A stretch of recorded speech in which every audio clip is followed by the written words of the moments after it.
আল্লাহ রাব্বুল আলামিন যুগে যুগে মানুষের হেদায়েতের জন্য নবী রাসূলগণকে দুনিয়াতে পাঠিয়েছেন।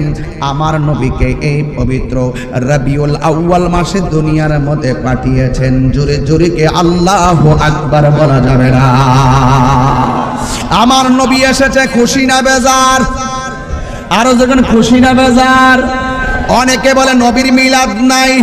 আমি বলবো যারা বলবে নবীর মিলাদ নাই হেরা মুশরিক।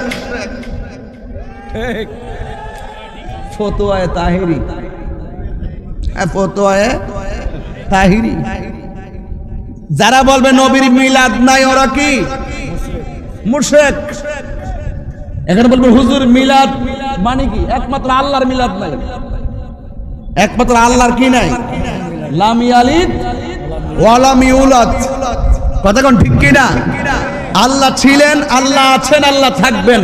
আর আমার নবীকে আল্লাহ সৃষ্টি করেছেন। নবী দুনিয়াতে মা আমেনার রেহেম থেকে দুনিয়াতে শুভ আগমন করেছেন। আমার নবীর মিলাদ আছে। মিলাদ মানে হলো শুভ আগমন। আমার নবীর মিলাদ আছে। যারা বলবে মিলাদ নাই, অনেকে তো মনে করে মিলাদ মানি বুঝে আল্লাহুম্মা সাল্লি আলা। অনেকে মনে করে জিলাপি খাওয়া, অনেকে করে সিন্নি খাওয়া। কথা কোন ঠিক না বেঠে? এই যে হাজার হাজার লোক মাটিতে বসে আছেন, আজকে কি কোনো সিন্নি আছে? কোন জিলাপি আছে?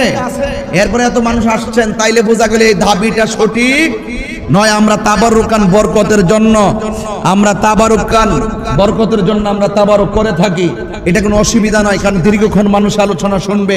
আমরা একটা ফাতিহা দিয়ে একটা তাবারুক দেই, এটা নিয়ে কোনো মন্দ বলার কোনো সুযোগ নাই।